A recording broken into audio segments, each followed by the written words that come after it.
it is by far, I believe, the most comprehensive chiropractic overview of why radiophobia and the fear of dose in a chiropractic setting is just unwarranted. All right. Okay, welcome back everyone to the Upper Cervical Chiropractic Research Show. This is episode 31.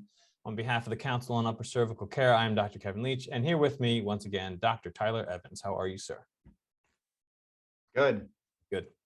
All right, so this paper is titled Radiophobia Overreaction. College of Chiropractors of British Columbia revoke full X-ray rights based on flawed study and radiation fear-mongering. This is by Oakley, Betz, Harrison et al.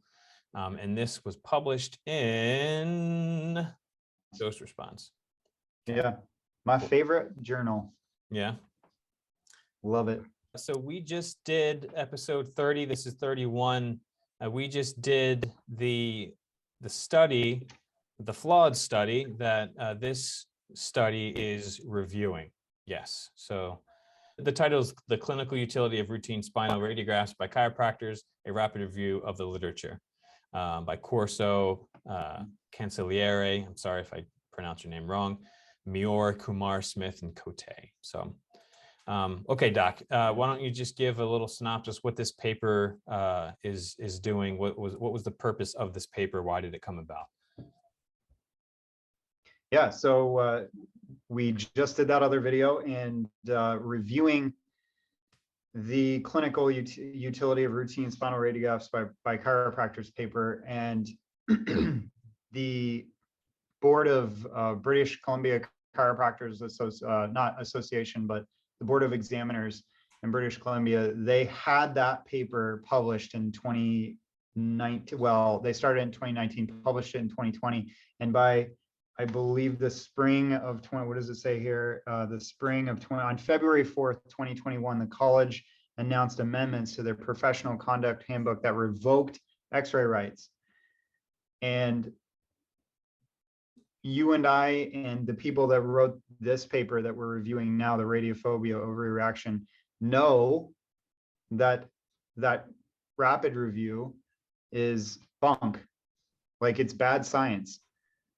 It's not okay. And it's not okay to create policy over. Yeah. Like, they literally changed policy and took away rights that had been around 80 plus years. Yep. Based on a rapid review. And then they tried to quote the World Health Organization by saying this was, a systematic review, or that's what systematic reviews are for, but it wasn't a systematic review, it was a rapid review.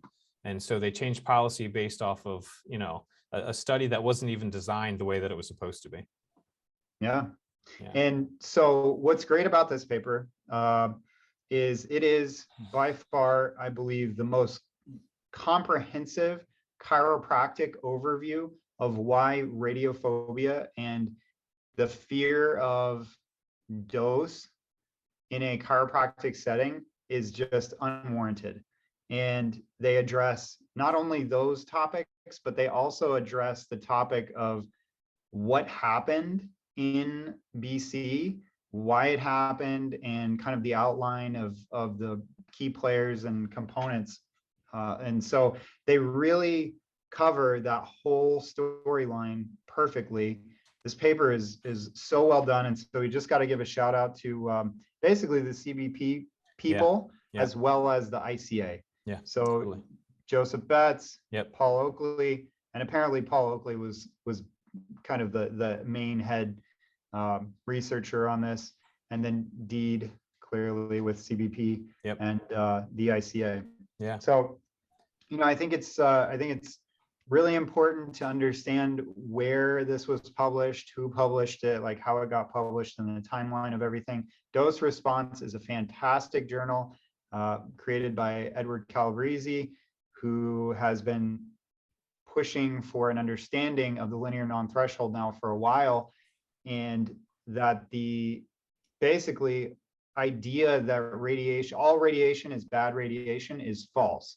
And that is a line that we've been fed for over almost 100 years now, since the early 1900s. And slowly, once something, and then we just talked about this in the other video, once a decision in public policy is made and rights are taken away, or science moves in a certain direction, it's the Titanic, and it runs right into icebergs. Yep. And it will sink itself in spite of good foundational facts, no matter what. And that's what's happening with the removal of x-ray rights in chiropractic, because you and I both know, you do NUCA, I do Blair, upper cervical techniques, chiropractic biophysics, CBP, Gonstead practitioners, chiropractors who use x-ray. We are providing a valuable service by looking before we adjust someone, before we apply a manual thrust into the body. You want to make sure that you see and look before you do, for many different reasons, for asymmetries, for anomalies, for possible broken bones, or other things that you may not know until you go to do your job. Right. And it only makes sense. Right. That don't always show up as red flags No. that they want to say that you should have before, you know, before taking an x-ray. It just doesn't make sense. It makes no sense. Yeah. Yeah. So anyways, well, so if you don't mind, yeah, go for it. I think I'm gonna just read the abstract. Yeah, go just for for it. everybody, because it's a good overview, especially people just listening. Yeah. So they get a good foundation, and then we can start to go through a little bit of details. So fears over radiation have created irrational pressures to dissuade radiography use within chiropractic. Recently, the regulatory body of chiropractors practicing in British Columbia, Canada, the College of Chiropractors of British Columbia, CCBC, contracted Pierre Cote to review the clinical use of x-rays within the chiropractic profession. Who is he, Kevin? Sorry? Who is Pierre Cote? Pierre Cote is he's the researcher that they hired in order to conduct this. Ontario. Yeah, exactly. Yeah. A rapid review was performed and published quickly and included only 9 papers, the most recent dating from 2005. They concluded, given the inherent risks of radiation, we recommend, so this is the other paper that they're quoting, they concluded, quote, given the inherent risks of radiation, we recommend that chiropractors do not use radiographs for the routine and repeat evaluation of the structure and function of the spine. I'm sorry, I'm just going to pause there and just say how absurd that statement is. Like it's anyway. So to continue, the CCBC then launched an immediate review of the use of x-rays by chiropractors in their jurisdiction. Member and public opinion were gathered, but not presented to their members. On February 4th, 2021, the college announced amendments to their professional conduct handbook that revoked x-ray rights for routine, repeat, assessment and management of patients with spine disorders. Here, we highlight current and historical evidence that substantiates that x-rays are not a public health threat. We also point out critical and insurmountable flaws in the single paper used, the one we just mentioned, to support irrational and unscientific policy that discriminates against chiropractors who practice certain forms of evidence-based x-ray guided methods. So I just wanted to read that just because it's a very concise and detailed, you know, overview of what this paper is doing. Perfect. All right. Yeah. So I guess the first and foremost, you know, I guess if we think about, you know, in the last paper, I asked like 3 times, just trying to wrap my mind around why they would want to, like the other paper, why do they want to do this? Why do they want to take these x-ray rights away? And I guess like there's only 2 things that I can think of. One is that they want to decrease costs for patients, I guess, and that too much radiation is bad. Can you think of any other reasons? I mean, another reason that I think we didn't really address in the last paper, but could be part of it, is there's this move in healthcare and in science to only use what's called evidence-based medicine or evidence-based practices. Now, when you say that, when I hear evidence-based medicine or I hear evidence-based practices, my hairs go up on the back of my neck, because what I know about that statement is that it is one of the most unscientific, unfounded things that's ever been done in healthcare. As a clinician, these people that produce papers, a lot of them aren't clinicians. A lot of them don't do clinical day in, day out work and have no idea what it takes to get results, have no idea what it takes to actually provide good care. And they all forget that there's a triangle of evidence-based care or evidence-based medicine, whatever, evidence-based science, of clinical experience, number one, patient choice or patient preference, and then what's in the literature. It's a triangle. Right. It's not a single point, right? It's a triangle. And so what's fascinating is these people, these policymakers, they have a lot of times very little to no clinical experience in, at least they have no clinical experience at what we do, nor do they come and ask us. They just decide, oh, we think we know what's best for you. Two, they base all of their research off of biased ideas that support that biased science that supports what they want to believe. They don't look at the 300 references that's in this paper, right? It's like 500. It's like 500. It's sorry, no, my bad. It's like half the paper. 478. Yeah, 478. It's like half the paper is citation. Yeah, crazy. They just went, here's an elbow of citation right to the face. Right. WWF'd them. But like, it's just silly, right? So crazy. So what did Paul Oakley and the CBP and ICA gang do? Well, they said, okay, well, let's come at this from the most research-based, evidence-based perspective that we can, to support what we know to be true, which is day in and day out clinical experience, day in and day out great results, and supporting the foundations of chiropractic that have existed, well, at least for the BC chiropractors since 1934, and for the rest of chiropractors since the early 1900s. I think the first state licensure happened in like 1910 or something like that, somewhere around there, right?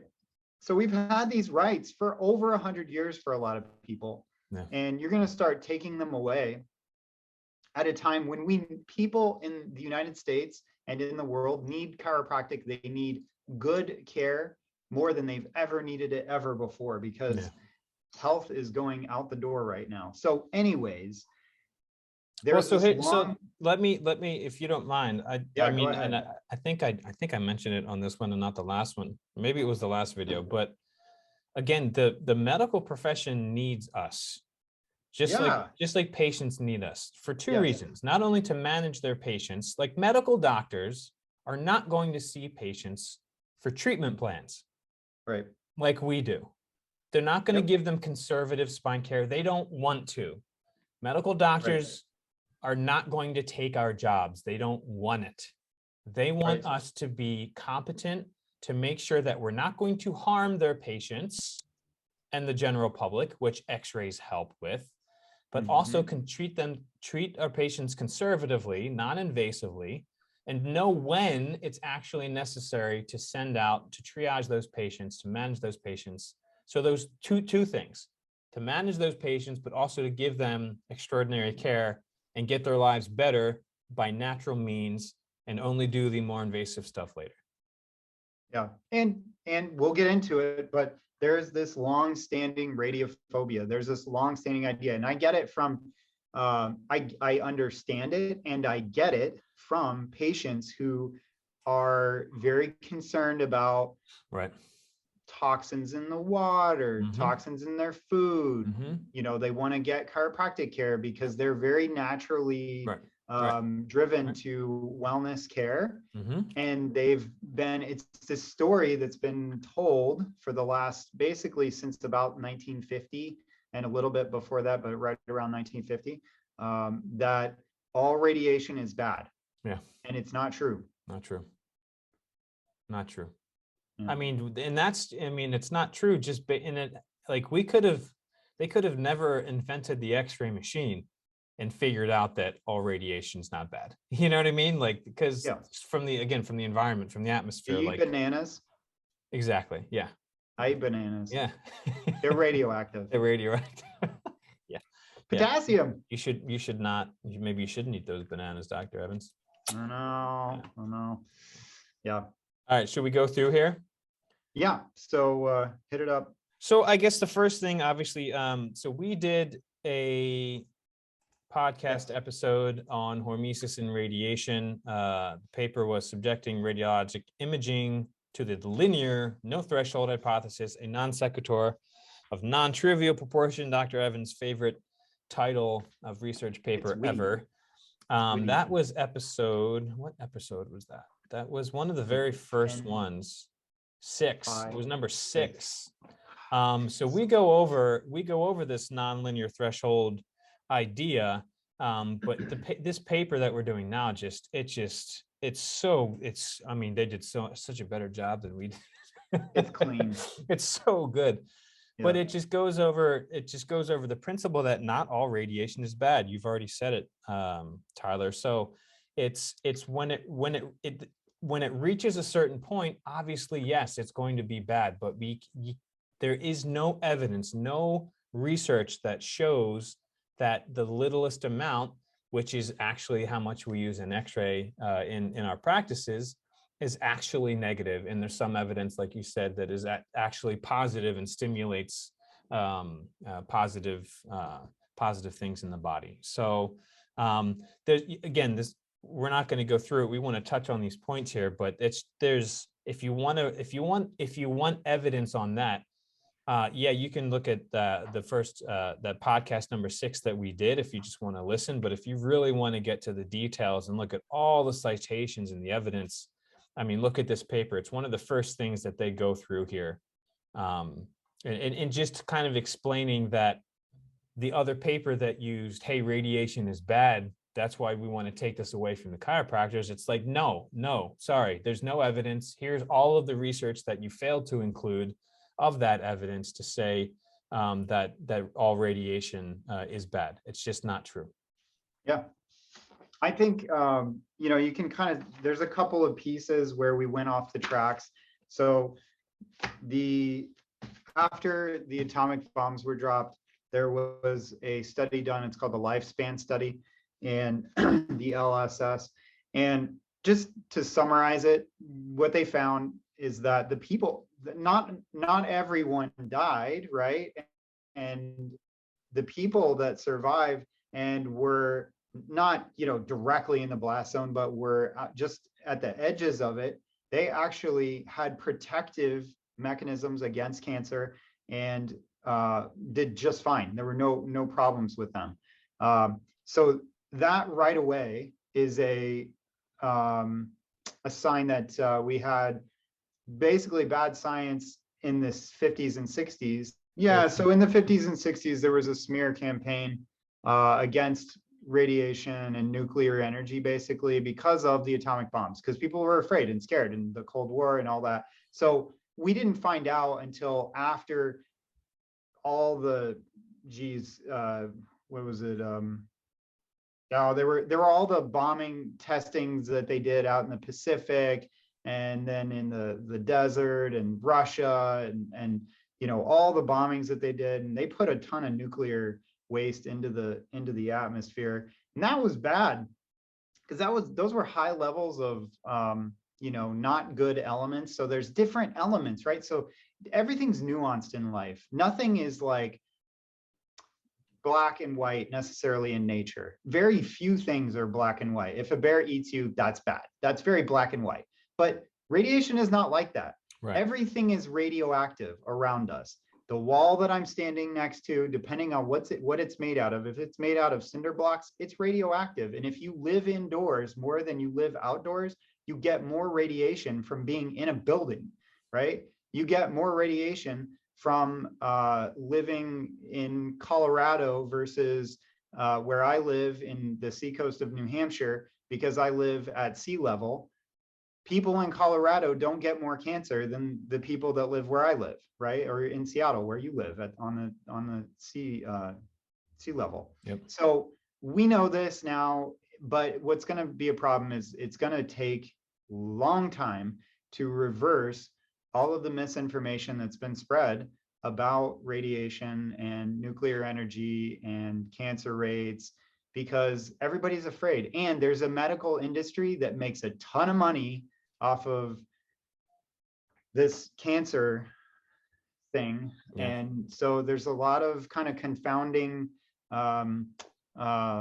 researchers and money being driven to actually, not say the truth necessarily. But when you talk to nuclear physicists, when you talk to nuclear radiologists, medical doctors who use radiation and radiology on a regular basis, they know this. The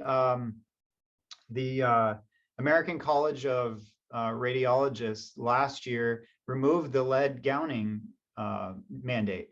So you no longer need to lead gown patients, because they know that when people get lead gowns and then get x-rayed, a lot of times the lead gowns ride up and then they get bad images, or they get reflection from the x-rays bouncing off the lead. So it's nuanced, and you want to get a good picture. So you don't want to confound it with bad information from a lead gown, and you want to get it done in one shot. So right. It's just like you take pictures in your office, I take pictures in my office. Those pictures help us get better results. And not understanding, when patients come in and they have this question, it's because they've been raised in a world that's told them that x-rays are bad, x-rays are bad. But when we talk about radiation, we're talking about this low bandwidth between 100 millisieverts and down, that we know that anything under 100 millisieverts has never been shown to cause negative outcomes. And there are 478 references in here that support that. So I mean, they're not all for that one. I know they're not all for that, but you get what I'm saying. But it's like, yeah, it's very well researched that right. that is false. And the Right. linear no threshold, if you go back to that paper that we did before, right. it talks about that linear no threshold is not true. It's not true. It is false. And under which there is a thing called hormesis, because our bodies are subjected to radiation all the time, and we have natural repair mechanisms in our bodies because we lived in radioactive atmospheric conditions for a millennia, and our bodies are normalized to that. So small amounts of radiation, as long as they are short-lived and under 100 millisieverts, you're okay. Now, if we want to talk about like 5G and cell phone use and stuff like that, EMFs, when they're constant, yeah, if somebody stuck you under a CT machine and ran it for a long period of time, that's not good, because you're going to get a long exposure. Of course. We're talking about milliseconds. Yeah. Talking about a second, right? It's tiny amounts. Yeah. So it's just misinformation. Yep. And we could go through all of it, but oh my goodness, there's at least like 20 pages of why radiation and dose are misunderstood. And then we could get into more of what happened. And, we don't need to get into like you summarized that very well. Anyone that wants to really get into the details of that, and then to see all the citations, obviously just look at the paper, read the paper, and go that way. Let's move on to the next point here. On page 14, they start talking about bias, right? So in the Corso paper, so they start to kind of take it apart. And I think, we kind of discussed in the previous video what that is being discussed before about page 14, and then we can get into some more of the details about what happened. But In the Corso paper, all clinical trials that were located and included in their risk of bias scoring were thrown out due to risk of bias. In fact, no clinical trials were considered in their formal assessment of X-ray utility. So several of the trials we argue were of sufficient quality. For example, the Harrison, right? So that's like, I'm sure that's Deed Harrison, 2002. Right, so documenting X-ray guided improvement in lumbar curve and pain levels after spinal manipulative therapy and extension traction methods as compared to no changes in spinal alignment or pain level. And a control group was considered by Corso et al. To be at high risk of bias, right? So it's like they just crop picked whatever they wanted to put in that paper. Anything that showed value in terms of radiation, they pulled it out. Right. That's not science. Yeah. So anyways, so, I think that this paper clearly goes through and picks this all apart. The next thing that they start talking about are, they actually picked out Melissa Corso's social media posts from 2016, her talking about radiographic findings not correlated to clinical symptoms. We know this, get checked out and refuse x-rays. It likely won't change management. And we know this. We know this. No, you don't. Clearly, you haven't read the literature. Like, it's crazy. Yeah, co-authors hold anti-imaging bias, and it kind of breaks that down. Strong conclusions based on little to conflicting evidence, right? So it's just not clear. I mean, they didn't do a good scientific review. They did a rapid review, called it what it wasn't, and made policy changes where, and so the next title is CCBC rapidly reviews and changes the 1934 policy of X-ray rights. So since 1934, these British Columbia chiropractors have had X-ray rights, and they're making policy changes based on this paper that's not, it's not scientific, and it was uncalled for, completely uncalled for. When you have a rapid review, it's due to some new emergent issue, and they didn't have an emergent issue. The only issue that existed was that they wanted to remove X-ray rights to align themselves more with medicine. Yep. So in the discussion, they just talk about, it's interesting here, perhaps the most tragic outcome to the policy change that discriminates against chiropractors who practice evidence-based X-ray guided methods is the fact that it actually discriminates against the healthcare consumer, the patient, by not allowing them to make health choices based on education provided within a risk to benefit ratio by clinicians. In fact, it is known that certain spinal disorders can predispose affected patients to future undesirable outcomes, including greater injury rates, greater injury severity, development of future pain and disability, having lingering pain and disability after a sustained injury, and even early mortality.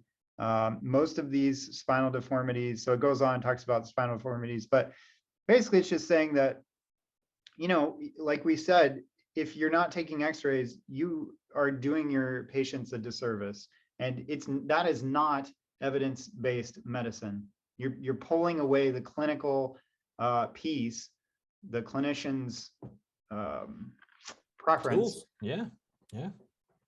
It makes no sense. Yep.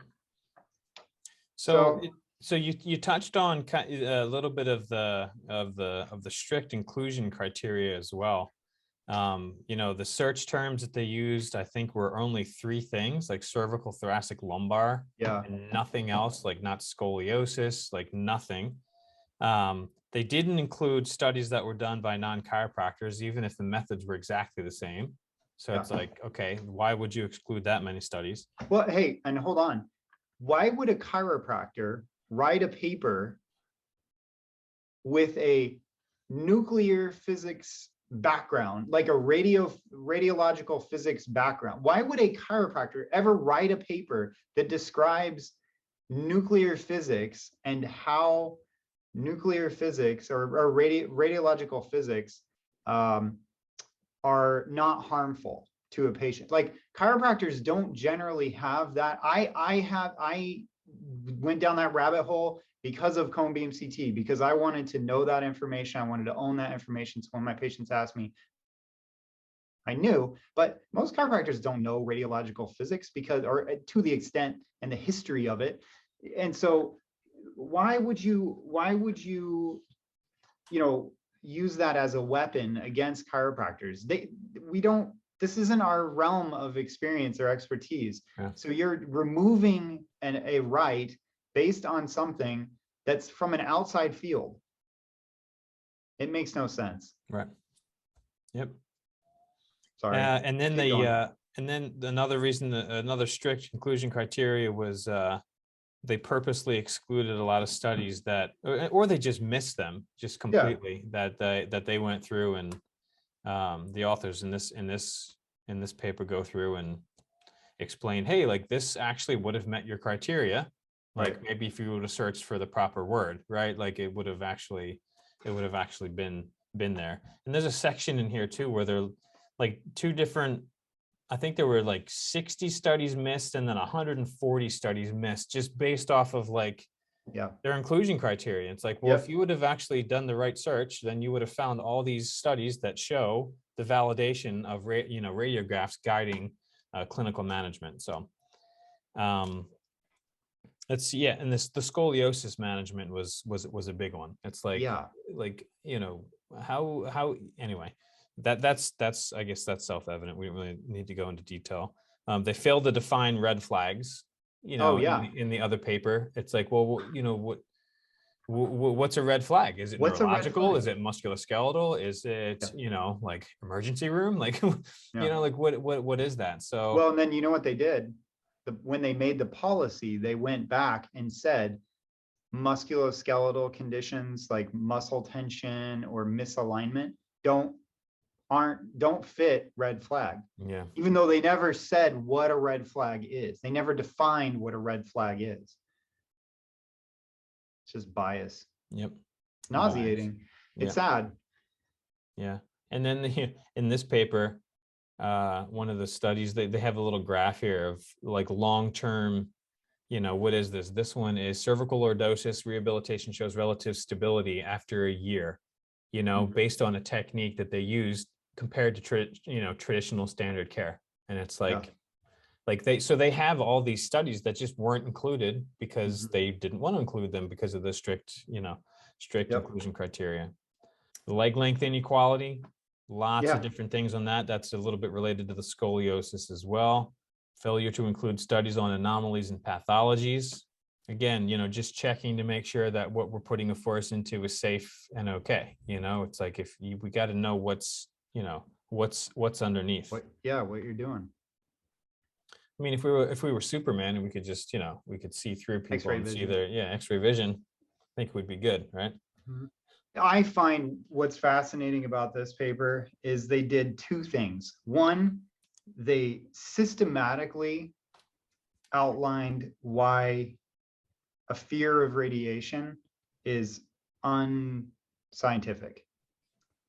And second, they systematically outlined why what the CCBC, or I think it's CCBC, but the board of British Columbia, the Chiropractic board, what they did and why they did it was motivated by political reasons and was done unjustifiably outside of proper rules of their committees and their board.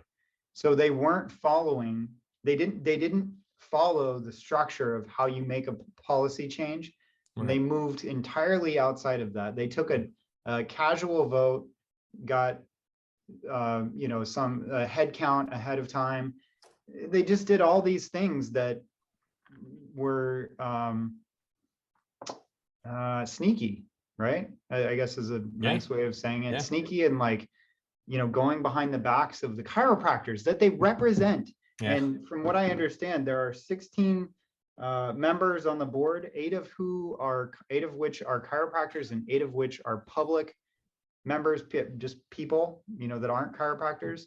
And that's a problem, because then if you have one chiropractor who disagrees, you have the majority. And so they've easily just swayed the like the group, and those 8 public members, they're going to go with whatever people tell them. Yeah. So yeah, it's not, it's not good. It's not good for chiropractic. When this domino fell, this makes it a precedent for other provinces in Canada to be at risk of losing X-ray rights, as well as in the United States. Each state, that you are governed by your board of chiropractic examiners, so you should very carefully be associated with them, know what they're doing, know who's in charge, and just keep an eye on things. Yeah, it's a good call for for doctors and techniques that do what we do, and subluxation based to get involved in their state and in their boards and whatnot, to really keep the quality of the profession moving forward, based on evidence. Yeah. I found that section with the elbow drop, I think you said. It is so the volume. I'm just going to read this paragraph. The volume of literature is much larger than the 9 articles included in the Corso et al. Analysis. It is our contention that the exclusion of at least 64 missing studies meeting their own inclusion-exclusion criteria that we mention here, that they just missed, as well as about 180 studies we also referenced that were excluded based on, quote, not performed by chiropractor. 180 studies would have undoubtedly led to the scientifically accurate conclusion that routine and repeat x-rays are very much an evidence-based practice for chiropractors who specialize and practice various x-ray guided approaches to spine care. I mean, 478 citations, right? So it's like, yeah. So we'll see. Yeah. It's gone to a legal level at this point. The only problem is this has to be changed within the board with policy. The legislatively outside of the board, the government doesn't really have any sway on the board. So whatever happens is only pressure, but so we just have to support them. We can support them by donating to the CNAC and those organizations we discussed last time. Yep. So Kevin, Dr. Leach, you can throw those up there and tag those. Yeah. Yep.